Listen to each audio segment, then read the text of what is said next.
The king is not dead, Bob. Long live the king. And while Ahmad was chatting with Michael, Reggie Miller hit a 2 and Glenn Rice a 3 for the East. Here's Baker with authority for the West. It's 45-37 East. See, that's what the young kids have to do. They have to come out and challenge the veterans and make them play, make them compete. And if they don't compete, you got to embarrass them if you're one of the younger players. Well, let's see what Jones decides to do. To the reverse slam. The thing that I like what's happening here is that the younger guys are making the older guys play. They're competing. They brought their A game. Everybody's stepping up to the challenge, and everybody wants to perform here. Here's Steve Smith of the Hawks. He and Antoine Walker of the Celtics just checked in. Rice for 3 again, and good again. So you got good spacing, you got good ball movement. You know, in the rookie game last night, they wanted to do a lot of isolation, a lot of one-on-ones. What you see happening here is that they're playing basketball together. There's a lot of movement, there's a lot of picks, there's a lot of screens. Mitch Richmond, it's short. Robinson keeps it alive, and a fresh 24 for the West. Here's Richmond. And Smits with the rebound, as if anyone's ever going to use the whole 24 in this game. Jason Kidd is passing, they're not catching, and they're not finishing. Rice has hit 3 consecutive three-pointers. Glenn Rice has got hot. He's hot now. Now they got to keep feeding him. They got to keep feeding him the basketball. One of the game's deadliest marksmen when he's on. He has 11 points in this quarter. Holds the All-Star record with 20 points in a quarter last year. Smits fouled Robinson. And we'll come back to Madison Square Garden after this. Despite having retired prior to the season, greeted by his peers, then he responds with 25 points in 29 minutes, ending the game in storybook fashion, a last-minute 3, and the MVP honors. But there's more to the story, Isaiah. Yeah, that was a special moment for the NBA and its family. You know, Magic was dealing with a serious illness at that time.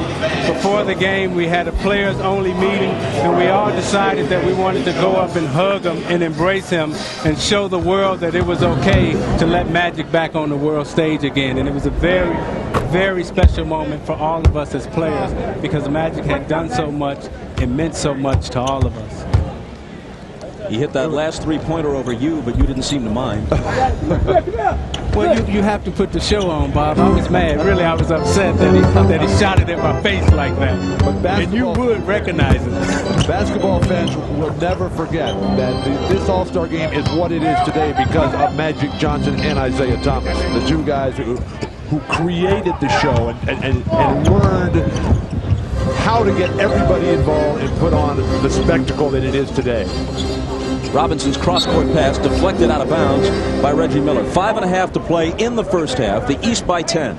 Well, I love what I'm seeing in this All-Star game here. Unlike the others in the past couple of years, the guys are competing, they're working hard, and they're putting on the show. I think it's a combination of Larry Bird's presence, Jordan's presence, Magic, you're sitting here, New York City. It has all been perfect. Another assist there for Jason Kidd, setting Robinson up for the dunk, and then Kidd fouls Rice. That's his second.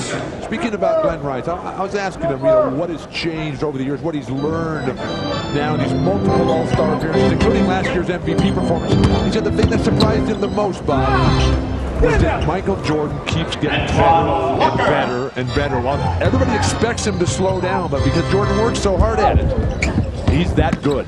Antoine Walker got the bounce. Now at the other end, Duncan with the turnaround, and he connects. He's the only rookie in the game, although not the youngest player on the floor, of course, because Kobe Bryant, straight out of high school, is just 19, and this is second season.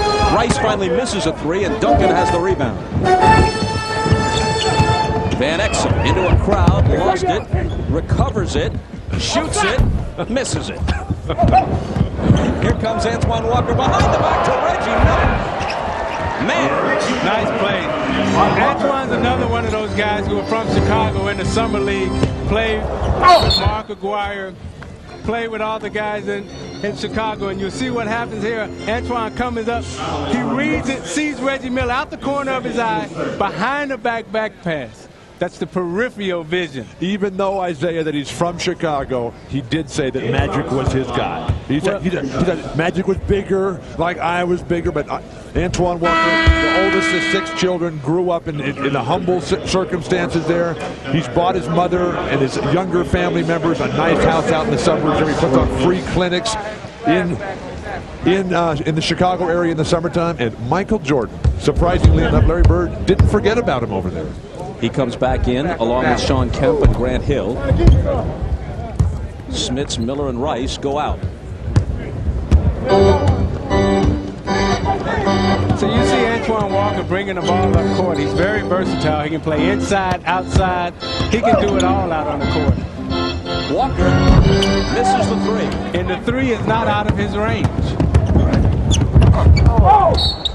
Look how Jason Kidd positions himself on the rebound. I mean, he is on the move as his big guys, Duncan, Robinson, are moving to get that ball, so he gets the quick outlet first and starts to break. Beautiful. Well, the All-Star game was made for a guy like Jason Kidd with his talent and his passing ability. He's very unselfish and he wants to give it up to everybody. Robinson took it away from Kemp. Here comes the West. And Exel with it. Pulls up, unleashes a three. It's no good. Kemp back the other way. Even the big men can play like guards, or at least try to in this game. They all want to show they've got a handle. Jordan left alone.